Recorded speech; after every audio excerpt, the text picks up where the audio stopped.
बेहतर हो रहा है अल्हम्दुलिल्लाह Good, good, good. Every single day. और उन्हीं के साथ खवातीन आजाद हमारे साथ मौजूद है, the voice of Pakistan, former test cricketer himself, he is mister Bajid Khan. अस्सलाम वालेकुम बाजिद भाई। वालेकुम हाउ आर यू सर? अल्लाह का शुक्र। आप बाजिद भाई आगाज करते हैं जी, जी। यहाँ से। अभी हमने एक ओवरऑल समरी तो जरूर पेश कर दिया है। How do you think, what is your take so far of the west test taking place in Perth? देखिए, पहली इनिंग्स का आप कंपैरिजन करें तो लगभग 12 ओवर का डिफरेंस है। मतलब पाकिस्तान ने ऑस्ट्रेलिया से 12 ओवर कम खेले हैं और रन्स का कितना डिफरेंस है, 216 का।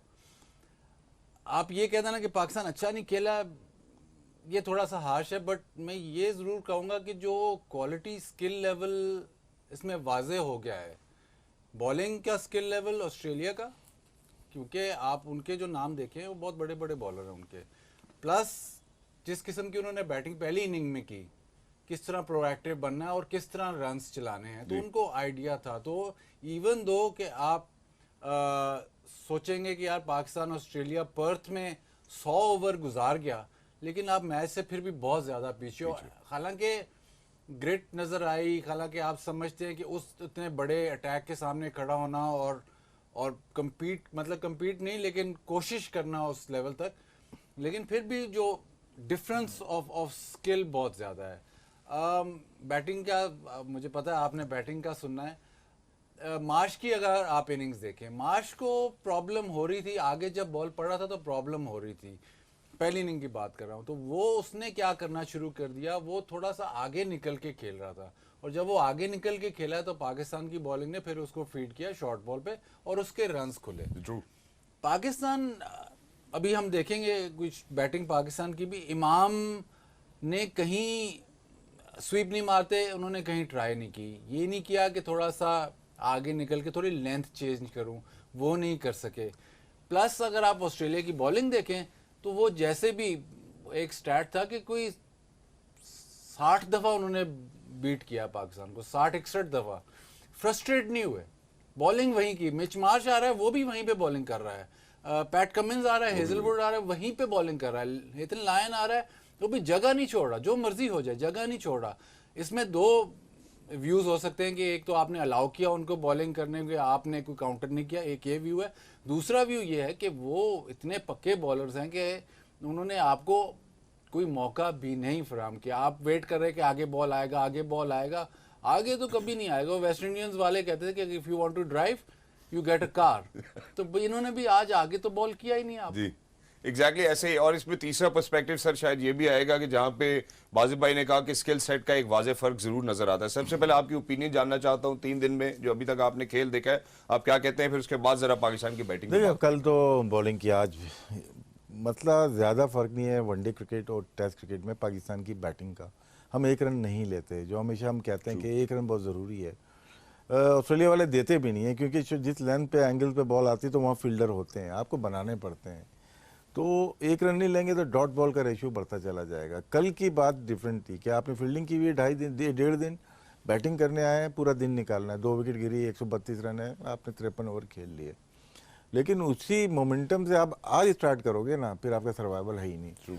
मूवमेंट ज़्यादा मिलेगी, कल शाम को मूवमेंट कम थी और आज इनको थोड़ी सी स्विंग मिली, या पिच का बिहेवियर चेंज था आज। थोड़ा सा कहीं से बॉल पड़ के एक एंड से जा रही थी और कहीं से थोड़ी सी लो रह रही थी। जब आप बहुत ज़्यादा डॉट बॉल खेलते हैं ना, तो इंडिकेशन है विकेट की।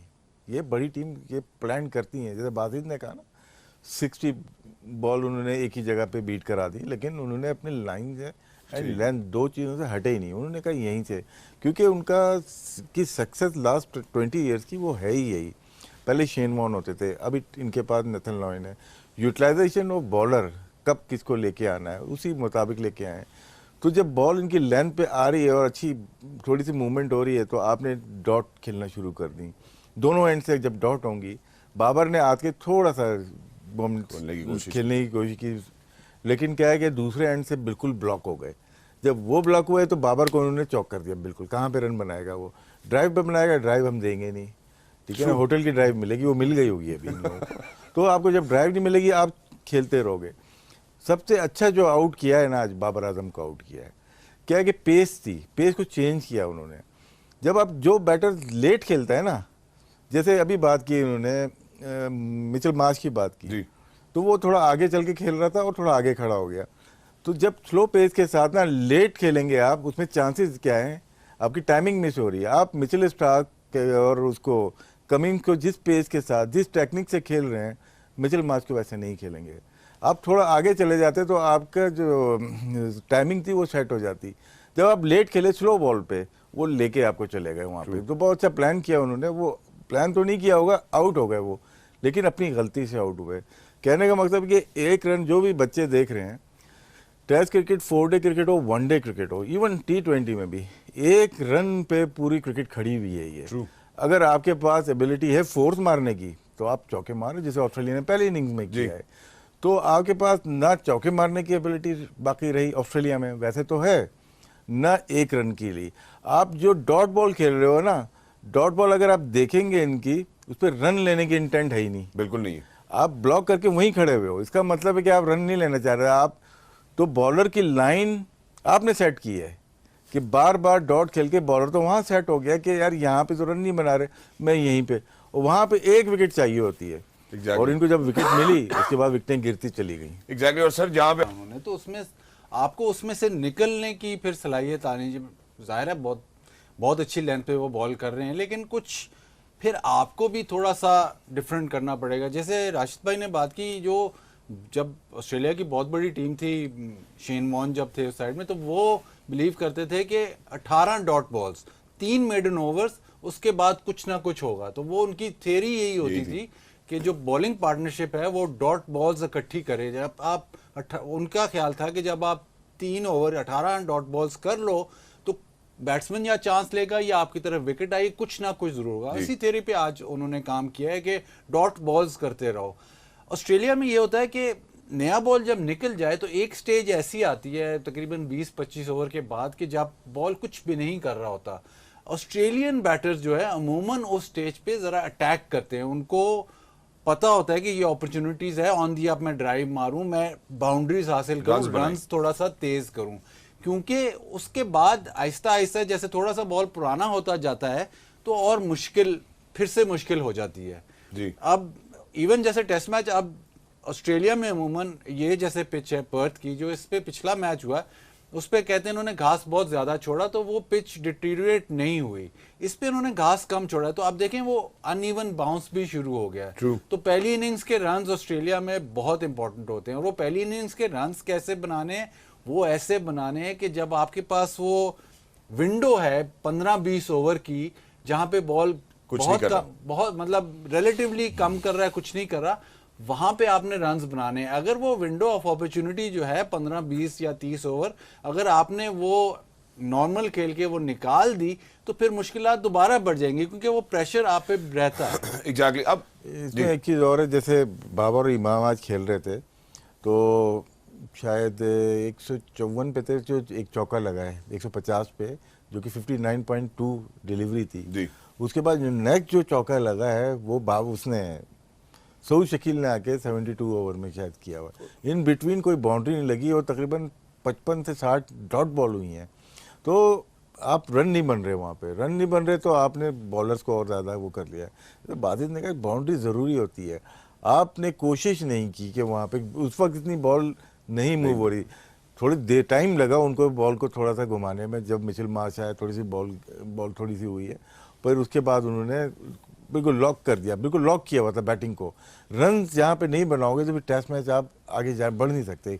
टेस्ट मैच वहीं पे रुका रहा जहाँ से आपने स्टार्ट किया था कल। टेस्ट मैच बिल्कुल वहीं रुका रहा, और जहाँ पे अभी मेरे दोस्तों मौजूद मेहमान ने भी गुफ्तगू की है, मेरा ख्याल अगर हम सेशन वाइज इसको ब्रेक करें तो दोनों सेशन में गालिबन ऑड 70 रन बने, 4 विकेट्स हमने गंवाई हैं। दूसरे सेशन में भी हमारे साथ यही हुआ है। अब सर इसको just to wrap it up, जहाँ पे हमने बाबर और इमाम की बात की है, ये दोनों ऐसे खिलाड़ी जो पहले ऑस्ट्रेलिया में फीचर कर चुके हैं। जब हमने स्किल सेट की बात करते हैं तो मुझे लगता है मैं यहाँ माइंड सेट की जरूर बात करूंगा कि ये कहाँ से ट्रांसेंड होता है कि यार, अब जैसे कल आपने इमाम के हवाले से बात की थी कि यार इमाम करेगा, इमाम ने माशाल्लाह अपना 50 तो कर लिया, टीम के लिए नहीं कर पाए। नहीं किया, आज अपने आप को चेंज करना चाहिए था, कल तक तो ठीक था, लेकिन एक सेट बैट्समैन 40 पे बैटिंग कर रहा है और वो अपनी खोल में अगर चला जाएगा, रन नहीं बनाएगा, अब वो दौर नहीं है। बिल्कुल ठीक है ना। 78 में अगर उन्होंने इंग्लैंड के खिलाफ वाली इनिंग्स खेली थी, 5-6 घंटे में उन्होंने 50 किए थे या 100 किए थे, 100 किए थे शायद उन्होंने 8 घंटे में 7 घंटे में। अब वो दौर नहीं है, बाइकआउट वाला नहीं है, माइक ब्रेले वाला नहीं है, अब डिफरेंट मॉडर्न डे क्रिकेट है यार। True. अगर मॉडर्न डे क्रिकेट भी मुठी पा की तरह खेलनी है ना तो फिर मजा नहीं आ रहा ना ऐसे। ट्रू, ऐसे ही है। और 4.7 का सर हमने उनको देखा है, उन्होंने अपना रन रेट मेंटेन किया है टुवर्ड्स द एंड, जहां हमारी जिस सेशन में बॉलिंग अच्छी हुई 4.3 तक ड्रॉप हुआ। आप 2.5 से भी मेरा ख्याल है ऊपर जाने की कोशिश या शायद इस्तात ही नहीं रखते। नहीं, लेकिन ये देखें कि आप जब जो भी बैटर है जब वो 100 करता है या लंबा स्कोर करता है ना, उसकी बैटिंग में एक रिदम होता है।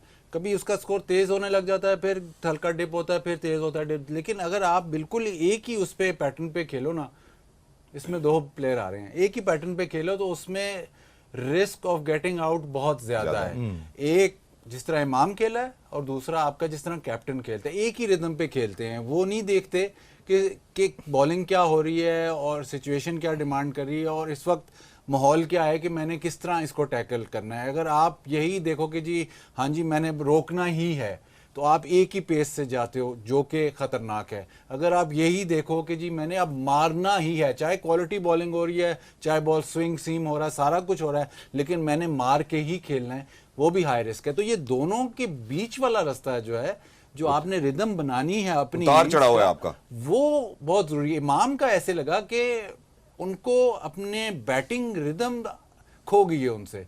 उन मतलब वो हालांकि इतनी क्रिकेट खेल चुके, उनको पता है रन्स कैसे बनाने, तो बैटिंग रिदम अपनी खो चुके हैं। फॉर इंस्टेंस आप फर्स्ट क्लास क्रिकेट की अगर आप बात करें तो फवाद आलम को बिल्कुल तरीका पता था 100 कैसे करना है और कहाँ से कब मैंने थोड़ा सा प्रेस करना है, कब आहिस्ता खेलना है।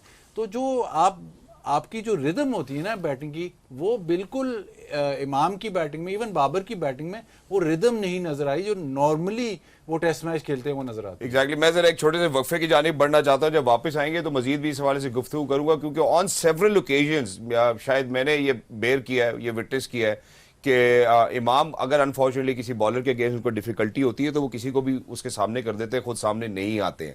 ये this is something which has been proven. जिस तरह से वो खेलते हैं, कल जब हमने राइट वॉचमैन की भी बात की थी तो obviously Khurram Shahzad was there to defend him as well, लेकिन Imam could have done a better job Nathan Lyon के अगेंस्ट। मैं जरा एक वक्फे की जानिब बढ़ना चाहता हूँ, वापस आता हूँ तो जिस तरह से हमारी टीम खेल रही है, ये साथ ही साथ प्लेइंग 11 जो अभी हमारी अल्हम्दुलिल्लाह ऑस्ट्रेलिया में फीचर करी, उसके ऊपर भी सवालिया निशान उठते हैं कि सरफराज अगर खेलते हैं तो क्या रिजवान को खेलना चाहिए था या नहीं खेलना चाहिए था। जिस तरह सरफराज खेल रहे हैं, क्या that was the right approach as well. वापस आके जरा इस हवाले से मजीद गुफ्तगू करते हैं। Don't go anyway, will be right back. Game on है। हम बात कर रहे हैं आज के दिन के इख्तिताम के बाद, या कि जो वेस्ट टेस्ट की बात हो रही है पाकिस्तान वर्सेस ऑस्ट्रेलिया, चीज़ें जो है वो शायद पाकिस्तान की तरफ बहुत इंक्लाइन नहीं लग रही हैं। The way Australia is playing, they have certainly made sure कि हम शायद स्किल में भी, माइंडसेट में भी हम उनसे पीछे नज़र ज़रूर आ रहे हैं। जाने से पहले हमने बाबर और इमाम की बात की थी, मैं ज़रा अब सरफराज के हवाले से भी बात करना चाहता हूँ। और जिस बात पे छोड़ के गया था वो बात यही थी कि जो प्लेइंग 11 है उसके ऊपर सवालिया निशान जरूर उठ रहे हैं। कॉम्स बॉक्स में भी ये बात हो रही है, हसन अली के हवाले से भी बात हुई थी।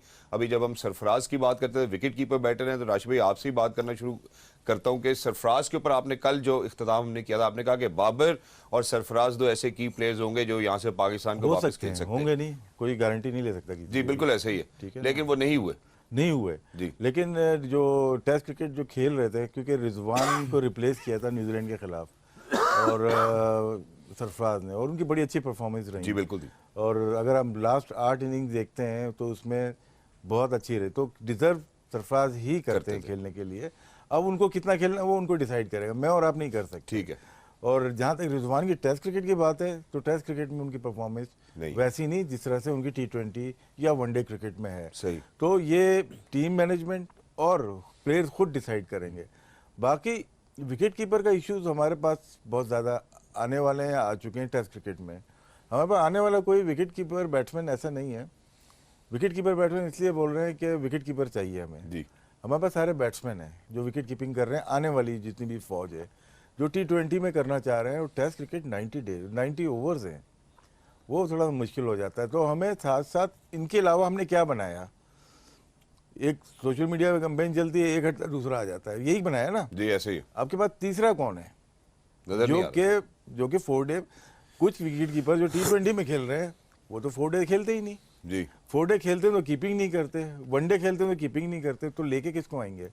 तो पूरे सिस्टम पे क्वेश्चन मार्क है कि इन दोनों के बाद हमारे पास विकेट कीपर है कौन, ये हम डिसाइड ही नहीं कर पाए।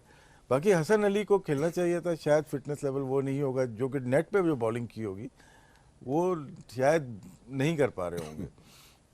जहाँ तक नोमान का था, नोमान के निगल से वो नहीं खेल पाए, अबरार भी दोनों। फिर ये जो पहुँचे थे साजिद खान, वो सुबह ही पहुँचे थे, तो उनको खिला नहीं सकते थे। तो प्रिपरेशन आपको नज़र आ गई कि हमारी है क्या। 18 गए, हसन अली खेले नहीं, बाकी अनफिट हो गए। एक जो पहुँचे वो जेट लैग में हो, तो उनको खिलाया नहीं। जी। तो आपका जो स्टार्टिंग थी वो ही ठीक नहीं हुई, तो जिसकी वजह से आपको क्वेश्चन मार्क बहुत सारे। सिर्फ सरफराज और रिजवान की बात नहीं है, अभी आगे देखें बहुत सारे प्रॉब्लम आपको नज़र आएंगे। आने नहीं चाहिए, लेकिन जितना हारेंगे आप या जितना ख़राब खेलेंगे तो एक्सपोज हो जाएंगे आप। जितना खराब खेलेंगे एक्सपोज हो जाएंगे। जो अभी टेक अवे राशिद भाई ने जो अभी एनालाइज किया है उसके मुताबिक उन्होंने ये कहा कि चूंकि सरफराज की परफॉर्मेंसेस बेहतर नजर आती हैं टेस्ट क्रिकेट में, इस वजह से शायद रिजवान की जगह नहीं बनती थी। जब हमने बिल्कुल टेस्ट मैच का प्री मैच हमने आगाज किया था सुबह में, उस दिन हमने एक बात की थी कि जो सिलेक्शन अभी नजर आती है वो हमें डोमेस्टिक सर्किट से नजर आती है। तो आपको लगता है कि डोमेस्टिक सर्किट के वेल सूटेड ही हमारी प्लेइंग 11 खेल रही है? डोमेस्टिक नहीं, वो ये बात हुई थी कि ये डोमेस्टिक, ये 2 बॉलर डोमेस्टिक खेलते हुए आ रहे हैं, वो तो बात बजा है। लेकिन ये हम पहले भी डिस्कस कर चुके हैं कि आप टेस्ट मैच क्रिकेट में एकदम अब जैसे ये अब अल्लाह ना करे, लेकिन अगर आप सीरीज हारते हैं तो एकदम आवाज में नए लड़के खिलाओ, इससे ज्यादा नए लड़के क्या खिलाओ। बिल्कुल। तो आप किसी लड़के को बिल्ड ही नहीं होने दे रहे। अगर वो 1-2 सीरीज या आप एक सीरीज हारते हो तो फौरन आप कहते हो कि जी नए लड़के खिलाते हो। बॉलर्स को टाइम लगता है टेस्ट मैच क्रिकेट में एस्टैब्लिश होने में, इवन बैटर्स को टाइम लगता है। तो जब आपने ये डिसाइड कर लिया है कि अब जैसे खुरम शहजाद ने, अगर आपने डिसाइड कर लिया है कि ये लड़का हमारा बेस्ट चॉइस है और ये इसको टेस्ट मैच खेलना चाहिए, अब इसको छोड़ना नहीं है। फिर आप अब ये ना हो कि 6 महीने बाद 6 महीने के बाद कहें जी वो खुरम शहजाद होता था, वो कहाँ गया। तो इसी तरह ना, मतलब अब जैसे एक लड़का डोमेस्टिक में परफॉर्म 2-3 सीजन परफॉर्म करके टीम में आता है, देखिए 2 चीज़ें होती हैं, टीम में आना बहुत मुश्किल होना चाहिए और टीम से फिर निकलना भी मुश्किल होना चाहिए। ये नहीं है कि जी टीम में आसानी से आ गए और निकल भी आसानी से गए। तो वो आप डेवलप कैसे प्लेयर होगा, बाहर बैठ के तो कोई प्लेयर डेवलप नहीं होता। ऐसा नहीं है कि 2 मैच खेल के तो आप कहेंगे जी हाँ जी ये प्लेयर डेवलप हो गया है। वो तो बड़ा खुशकिस्मत प्लेयर होता है, जैसे सऊद शकील है जिसने आते ही परफॉर्म इतना कर दिया कि वो खेल ही जाएगा। अब वो बहुत खुशकिस्मत प्लेयर होता है, लेकिन डेवलप थोड़ा आपको करना पड़ता है। ये बड़ा इशू रहा है स्पेशली टेस्ट मैच क्रिकेट में। हम देखते हैं T20, उसमें T20 वनडे में आपको उसमें इतनी ज्यादा चेंजेस नहीं है।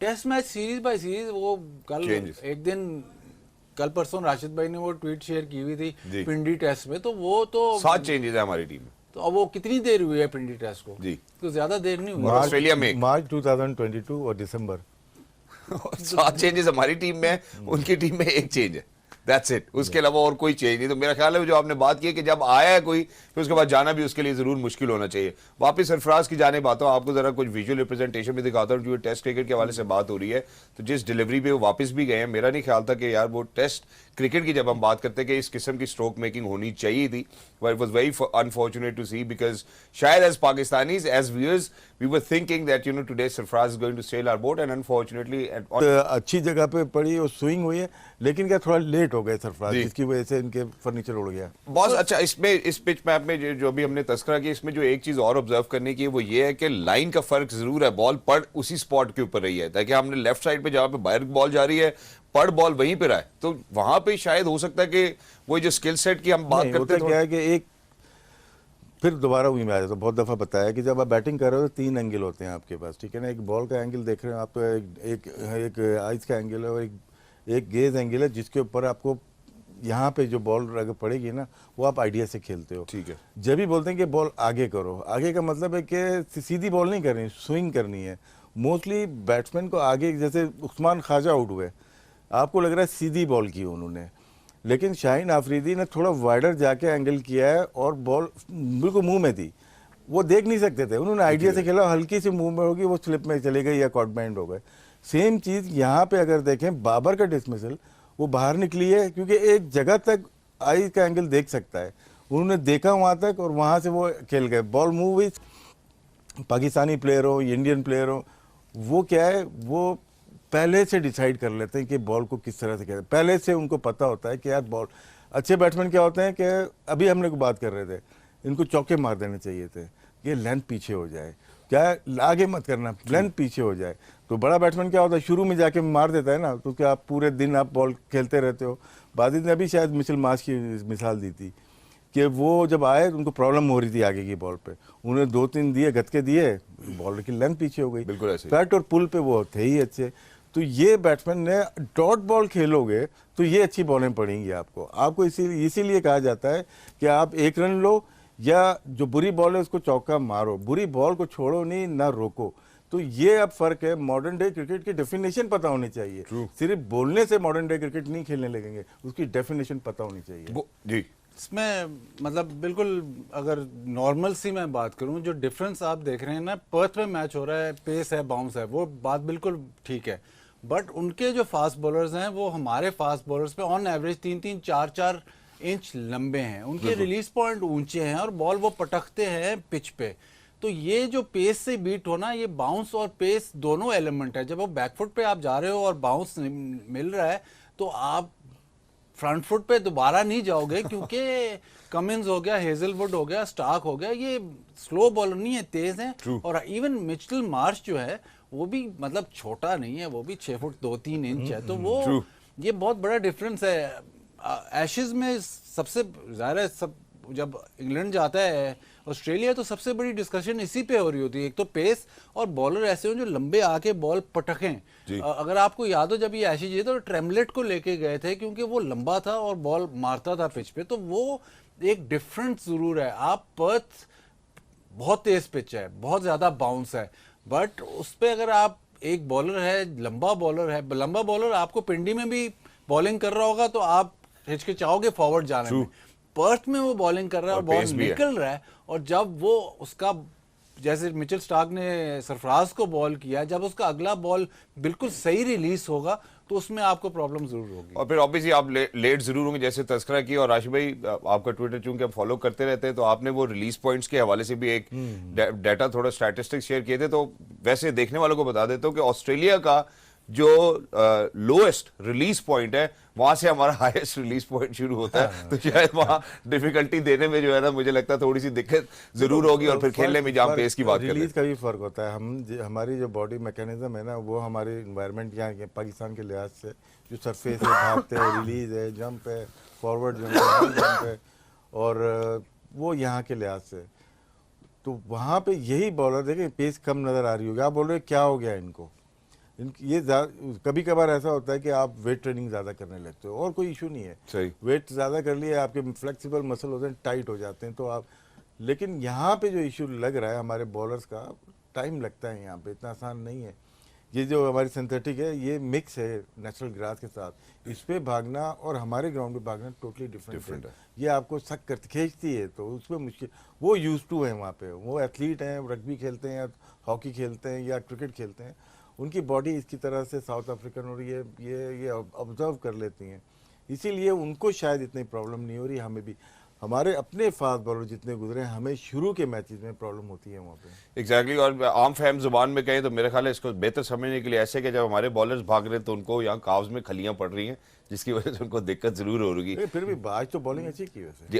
आज की बात के ऊपर मैं जरूर आना चाहता हूँ, जरा सऊद शकील की जानिब बढ़ना चाहता हूँ। रिलीज पॉइंट्स की भी बात हो रही है, बैटर भी। अब मैं अगर सऊद शकील को आपके सामने रखता हूं, सऊद शकील के ऊपर ऑब्वियसली वो ओनस भी लेते हैं, इंटेंट भी नजर आता है, वो कोशिश भी करते हैं कि runs on the board chip इन करते चले जाएं, लेकिन अनफॉर्चुनेटली वो भी शायद आज उसमें कामयाब नहीं हो पाए। स्टार्ट अच्छा लिया था, जैसे मैंने बात की थी आपको कि 59 ओवर में चौका लगा था एक, उसके बाद सऊद ने आके 2 चौके मारे। उन्होंने कोशिश यही थी कि मैं स्ट्राइक रोटेट करूं, सुबह से या कल से स्ट्राइक रोटेट नहीं हो रही थी, सही से ढाल लिया था वहाँ पे। लेकिन क्या फ्रंट फुट पे अगर है ना, तो हेजलवुड सर ये एक 8-9 साल तक तो खेल ही रहे ना, उनको पता था इनको कहाँ पे मुझे आउट करना है, और वहीं पे देखे कोशिश क्या थी कि फ्रंट फुट पे बॉल ज़्यादा पीछे नहीं थी, सिर्फ एक्स्ट्रा बाउंस मिला है क्योंकि टाइम ही नहीं मिला। तो अगर तो इनको रन करने सऊद शकील को थोड़ा क्रीज के अंदर ही रहना पड़ेगा, यहाँ पे वेट करना पड़ेगा बॉल का, तो उनको वेट करना पड़ेगा। बाजी भाई एक सिंपल क्वेश्चन आपसे पूछना चाहता हूँ, तो जितनी भी हम पाकिस्तान की फॉलो विकेट्स है, मैं ब्रेक के बाद आप सबके सामने रखूंगा, लेकिन ये सऊद शकील वाली एक वो डिलीवरी जरूर लगती है कि इट वाज अनप्लेएबल। तो कोई भी खिलाड़ी होता तो शायद डिफिकल्टी देखिए जरूर बाउंस, होती। हम अगर साउथ शकील की आप बात करें, ऑस्ट्रेलिया जा रहा है, पर्थ में मैच है, तो सबसे ज्यादा प्रॉब्लम उसको किस चीज की होगी? बाउंस की। Bounce। आई थिंक जब ये सिडनी जाएगा तो शायद वो थोड़ी सी इसके लिए थोड़ी सी इजियर कंडीशंस होंगी, क्योंकि बॉल थोड़ा सा स्लो आएगा। यहाँ पे आप अगर किसी से ऑस्ट्रेलियन से पूछेंगे साउथ शकील को कैसे आउट करना है, तो वो यही कहेगा बाउंस पे। और जब एक्स्ट्रा बाउंस होगा तो वहां पे ऑस्ट्रेलियंस इस पिच पे ऑस्ट्रेलियंस भी शॉर्ट बॉल पे थोड़ा सा जो हॉरिजॉन्टल बैट शॉट पे स्ट्रगल कर रहे हैं, क्योंकि कंसिस्टेंट बाउंस नहीं आ पा रहा। तो कोई बॉल फंस रहा है, कोई नहीं फंस नहीं रहा, तो ज्यादा बाउंस हो रहा है, कोई कम बाउंस हो रहा है। बट ऑस्ट्रेलिया में जब शॉर्ट बॉल होगा तो आपने उसको या छोड़ देना है या फिर हॉरिजॉन्टल मतलब कट या पुल ही मारनी है। ये वाला जो शॉट है ना, ये बहुत ही डेंजरस है ऑस्ट्रेलिया में। ये पाकिस्तान स्लो पिचेस पे तो आप मैनेज कर जाते हो कि राइड कर लिया बाउंसर को, ऑस्ट्रेलिया में नहीं होता। ऑस्ट्रेलिया वाहिद जगह, साउथ अफ्रीका में भी बहुत कम होता है कि आप राइड कर जाओ बाउंसर को। तो ये शायद बिकॉज पहली इनिंग है उसकी ऑस्ट्रेलिया में, पहली दफा वो पर्थ की पिच में, शायद अब वो 4 साल 8 साल बाद पर्थ में दोबारा खेले। तो पहली इनिंग्स है उसकी ऑस्ट्रेलिया में, खेल बहुत अच्छा रहा था। बट ये वाला जो शॉट है वो नेचुरली वो खेल गया क्योंकि बॉल किक कर गया।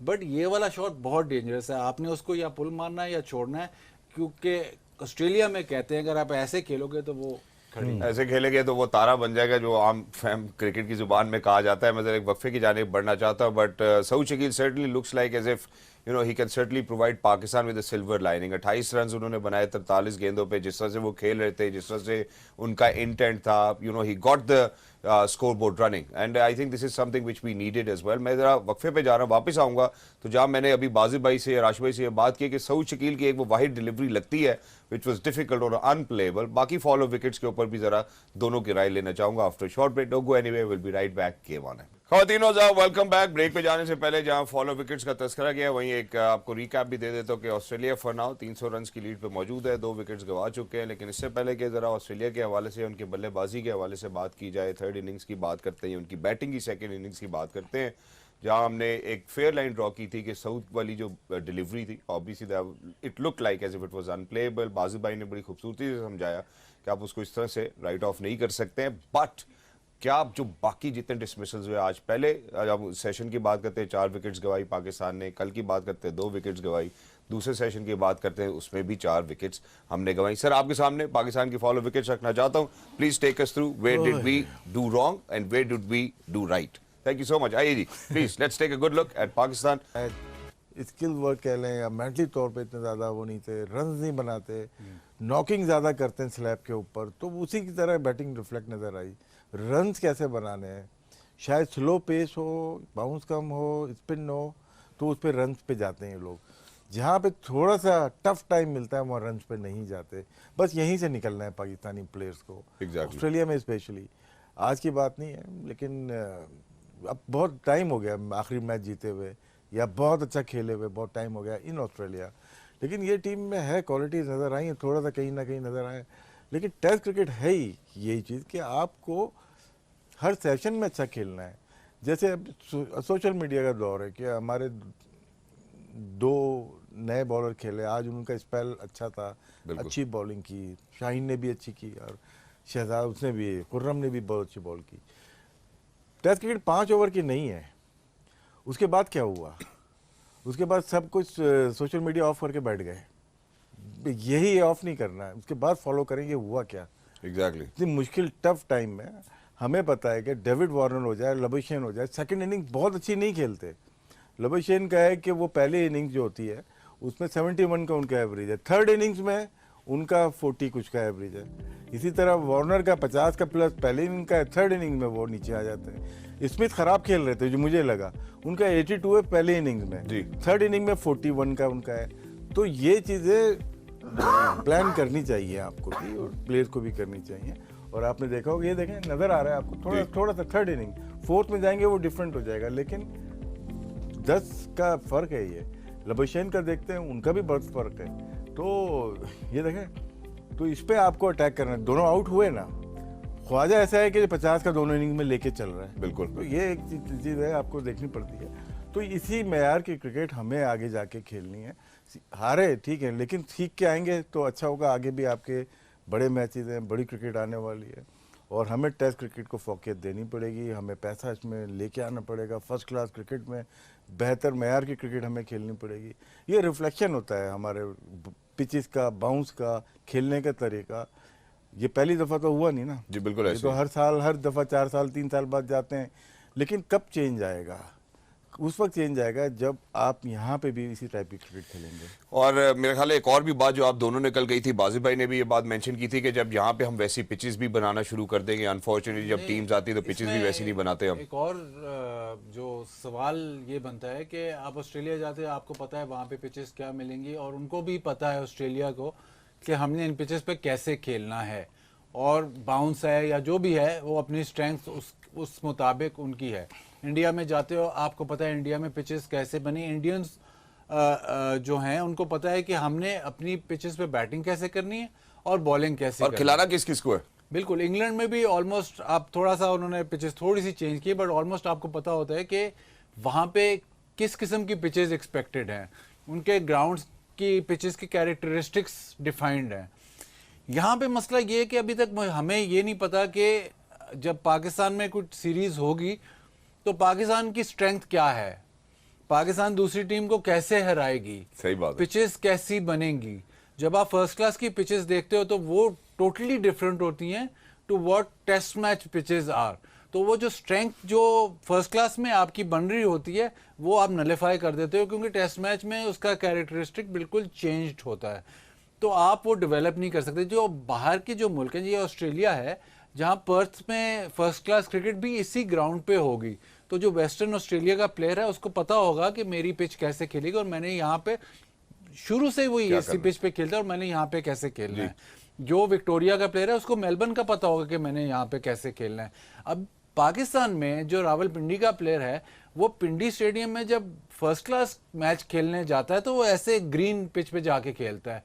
जब वो टेस्ट मैच होता है तो वहां पे गिट्टे से ऊपर बॉल नहीं आ रहा होता, तो वो क्या आप प्लान करोगे, कैसे आप डेवलप करोगे?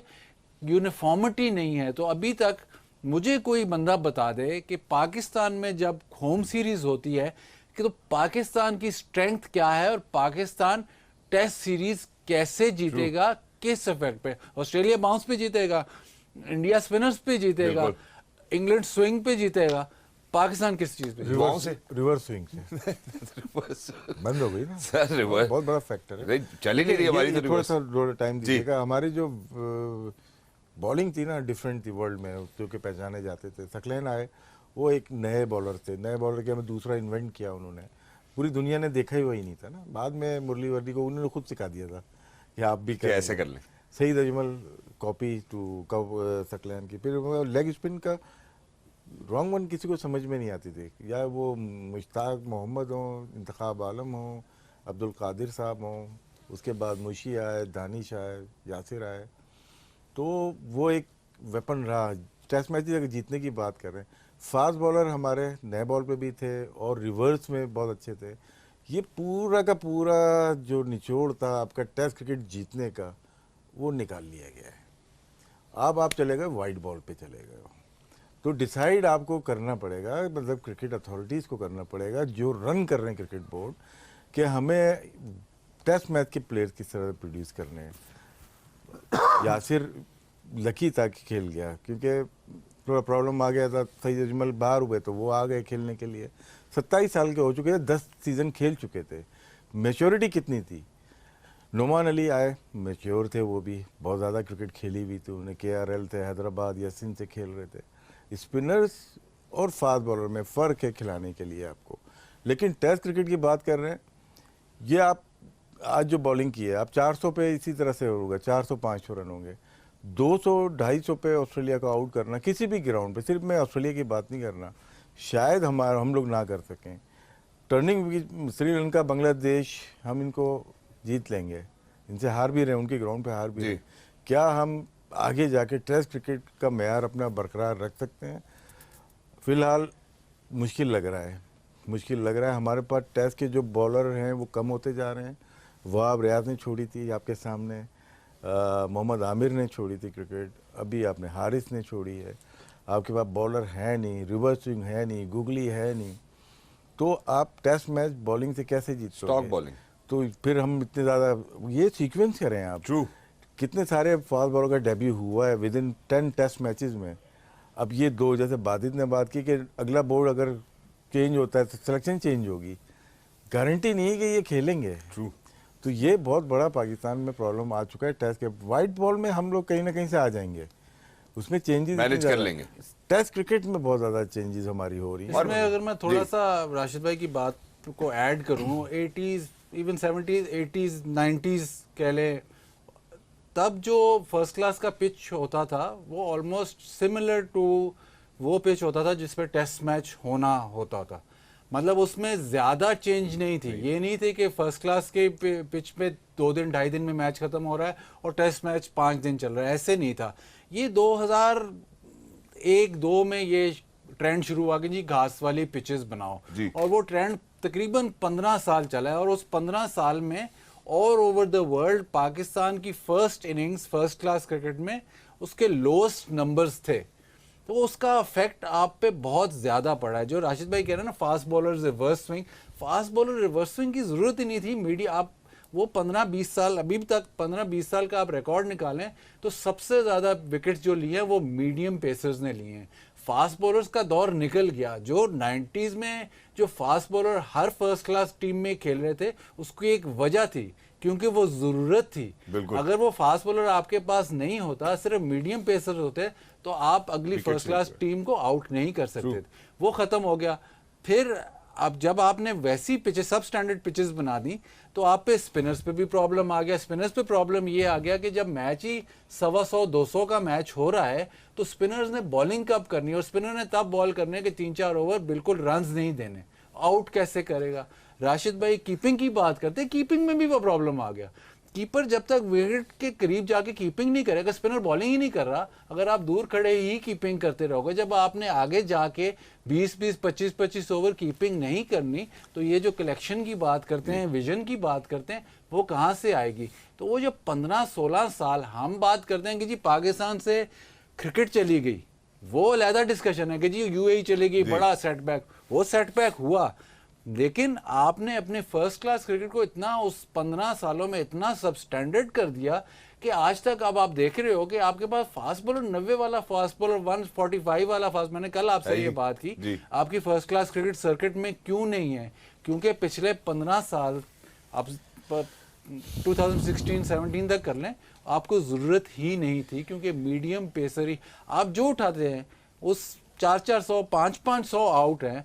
उनकी स्पीड गन पे स्पीड अगर देख लें, राशिद भाई भी ये शायद बात कंफर्म करें, वो 140 वाला बॉलर है ही नहीं था। बिल्कुल ऐसे ही। और इसमें एक चीज रिलेट जो करती है, जो थोड़ी बहुत क्रिकेट खेल रहे हैं वाइट बॉल से ही खेल रहे हैं, ज़्यादा तो क्रिकेट मिल नहीं रही, उसमें भी अनफिट हो रहे हैं बहुत सारे। जो गए में एक लॉट ये है, एक जो ड्रॉप हुई है, ड्रॉप में से 50% बहुत ज़्यादा फिट नहीं है जी। शाहनवाज दहानी अब जाके फिट हुए, जो कि आपने देखा अच्छी बॉल की और फाइनल में उन्होंने, वो एक ऐसा बॉलर है जो दोनों क्रिकेट में मिक्स कर सकता है। अरशद इकबाल वो अच्छा बॉलर था, न्यू बॉल लंबी क्रिकेट का, T20 की बात नहीं कर रहा मैं, वो भी अनफिट है।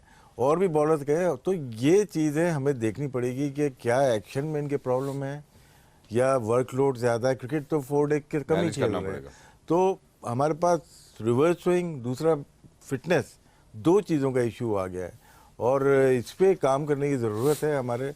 लेकिन हम लोग तो LCD LED लगा रहे हैं नेशनल स्टेडियम में। वो भी लगा रहे हैं। और जहाँ पे आपने कलेक्शन की बात की, आपने स्पिन की बात की, बाउंस की बात की, पेस की बात की, वहाँ एक और मसला भी मेरे ख्याल है जो बड़ा ही वाज़ेह है, जो आज हमें देख के नज़र आता है, और वो ये है कि शायद हमारे बैटर्स के पास वो जो गैप्स ढूंढने की सलाहियत है वो भी नहीं है, स्ट्राइक रोटेट करने की सलाहियत अनफॉर्चुनेटली वो भी नज़र नहीं आती। लेकिन अब जो अब चूंकि राशिद भाई ने एवरेजेस की बात कर दी है, मानस लबुशेन की बात की, वार्नर की बात कर दी, मुझे ऐसा लगा कि अभी towards the end of the third day शायद पाकिस्तान अच्छी बॉलिंग कर रहा था, अदर देन राणा फहीम अशरफ। बाकी सबकी इकॉनमी 2.5 2.9 तक ही रही, 2 विकेट्स भी हम लेने में कामयाब हुए। अब सर यहाँ से लगता तो नहीं है ऐसा कि शायद ऑस्ट्रेलिया जो है वो कल का पूरा दिन ही लेकर जाएगा अगर उनको ये मैच डिसाइड करना है? आपके पॉइंट ऑफ व्यू में क्या करना चाहिए पाकिस्तानी बॉलिंग को? यहाँ से गेम प्लान क्या होना चाहिए? आपने राणा का नाम छेड़ा है ना, देखिए एक साल ऑस्ट्रेलियन सीरीज से पहले वो मेन प्लेयर था 11 में, रन्स भी हो रहे थे, बॉलिंग भी सही कर रहे 3-3 2-2 विकेट। तो क्या हुआ उनके साथ? खिलाए नहीं नहीं खिलाया, खेले तो थे वो जी। लेकिन अपना ख्याल बंदा खुद रखता है ना। जो टेस्ट क्रिकेट खेल रहा है मामूली चीज़ नहीं है। वो सारे फॉर्मेट से ड्रॉप हो गए थे, वर्ल्ड कप भी नहीं खेले जिसके फॉर्मेट के वो प्लेयर थे। जी। तो बात तो वहीं आ रही है ना, एक प्लेयर को जो बैटिंग अच्छी कर रहे थे टेस्ट मैचेस में, न्यूजीलैंड में 80 की कुछ इनिंग खेली थी, अच्छी थी वो बॉलिंग थी। क्या हमने ऐसा किया है कि वो आज 9वें नंबर पे बैटिंग करने के लिए आ रहे हैं? ये हमारी प्रिपरेशन थी, ये हमारे ऑलराउंडर को तैयार करने का तरीका है। तो सारे सवाल के जवाब आपकी प्लेइंग 11 में मिल जाते हैं। बिल्कुल मिल रहे हैं। तो बहुत सारी चीज़ें, हमें ये नहीं है कि आज हम तो हमेशा यही बातें करते हैं, लेकिन T20 अपनी जगह सही है, वनडे अपनी जगह। आपको फोकियत टेस्ट क्रिकेट को देनी पड़ेगी। टेस्ट को आपको इम्पोर्टेंस देनी पड़ेगी। वनडे हारे बुरी तरह से, और ये जो आज हम पहुंचे हैं, अपनी हिमाकत तो अपनी गलतियों की वजह से पहुंचे हैं। उसकी एक दिन ऐसा था जो कि एशिया कप में था, उस वक्त तक हम टीम सही जा रही थी। बिल्कुल। एशिया कप में एक दिन हमने जो एक्स्ट्रा बढ़वाया, वो दिन और आज का दिन हमारी टीम वापस संभली नहीं नहीं। बोर्ड ने सोशल मीडिया की वजह से एक दिन बढ़वा दिया कि हमने काम करवा लिया अपना। वो जो रिजल्ट इंडिया वाला हुआ है ना, उसके बाद टीम संभली नहीं है। उसके बाद से वाकई अभी तक टीम संभली नहीं है। लेकिन अगर यहाँ से पाकिस्तान डिसाइड करता है कि यार हम ड्रॉ की तरफ लेके जाते हैं, what do you think Pakistan needs to do from here onwards? क्योंकि जीतते हुए शायद बहुत ही ओवरवेलमिंग सी स्टेटमेंट हो जाएगी, ड्रॉ की तरफ कैसे लेके जा सकते हैं? ड्रॉ वाला तो बहुत मुश्किल है, क्योंकि पिच जिस तरह बिहेव कर रहा है, आप इस पे आपने देखा नया बॉल निकालना बड़ा मुश्किल है। जो ख्वाजा ने शुरू में नया बॉल निकाला, उसके बाद जब वो थोड़ा सा पुराना हुआ, फिर उसने कोशिश की कि मैं आगे भी जाऊं, कोशिश की कि मैं थोड़े से रन्स बनाऊं। 300 की लीड हो गई है, कल अगर वो गिरते भी 100 ही और कर तो दे। 4-100 तो हो जाएगा। तो ड्रॉ करना बहुत मुश्किल है। मैच का रिजल्ट तो आएगा, अब उसमें पिच के लिहाज से फिर आपको थोड़ा सा पॉजिटिव खेलना पड़ेगा। वो एक ही आपके पास ऑप्शन है अगर आपने चेस करना है कि पॉजिटिव खेलें और कोशिश करें कि जी प्रेशर बॉलिंग साइड पे एग्जर्ट करें। लेकिन जिस किस्म की ऑस्ट्रेलिया ने पहली इनिंग में बॉलिंग की है, इतनी दफ़ा बीट करना वो कम ही होता है। दोबारा इतनी दफ़ा बीट मुझे नहीं लगता कि कोई टीम होगी। तो हाँ, बहुत मुश्किल है। लेकिन इस वक्त ये है कि अगर आप कोई चौथी इनिंग में जो बंदा स्कोर करे पर्थ में, वो फिर बहुत बड़ी इनिंग्स होती है। एक दफ़ा हालांकि मेरे ख्याल मैच वो हार गए थे, लेकिन बेन स्टोक्स ने रन्स किए थे और वहाँ से एकदम सबकी नज़रें बेन स्टोक्स पे आ गई थी कि ये बहुत वर्ल्ड क्लास प्लेयर। जो पर्थ में चौथी इनिंग्स में रन्स करे, वो स्टैंड आउट ज़रूर करेगा। तो अपॉर्चुनिटी ये ज़रूर है कि आपके पास ये अपॉर्चुनिटी है कि मुश्किल कंडीशंस में, फॉरेन कंडीशंस, बिल्कुल फॉरेन कंडीशंस में, एक बहुत अच्छे अटैक पे चौथी इनिंग्स में, जहाँ पे एक्सपेक्टेशन बहुत कम है, वहां पे आप स्टैंड आउट करें तो एकदम आपकी ना सिर्फ पाकिस्तान में, आपकी वर्ल्ड क्रिकेट में एकदम पहचान बहुत ज्यादा बन जाएगी। Exactly. Just to finish it off as well and just to wrap it up, 12 wicket से पाकिस्तानी बॉलिंग साइड ले चुकी है। 8 विकेट्स बचती है अभी।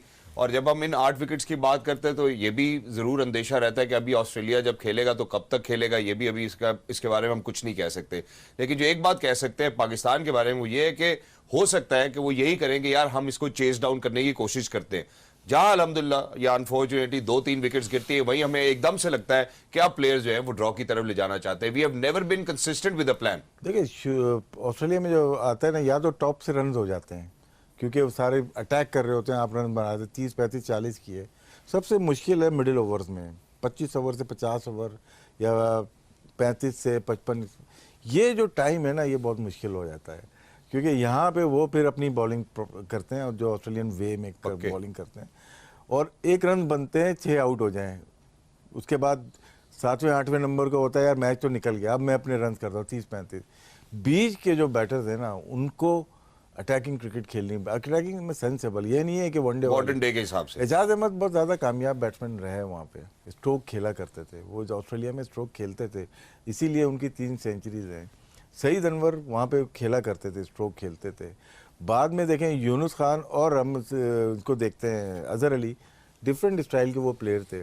वो बॉलर के स्पेल खेलते थे, बिल्कुल, मतलब कि पूरे डे में स्पेल खेलते थे। और वहाँ पे एक बड़ी इनिंग्स खेल दें आप, जैसे अजहर ने खेली हुई है, 200 की खेली है, यूनुस ने 175 की खेली हुई है, उससे उनको सपोर्ट मिल रही है उनके करियर की एवरेज इन ऑस्ट्रेलिया। इसीलिए दोनों 50 से ज़्यादा की एवरेज के वो प्लेयर हैं। तो आपके अपने प्लेयर जिनके साथ खेले हुए हैं उनको आप देख के अपना तरीकाकार बेहतर कर सकते हैं। Exactly, thank you so much general.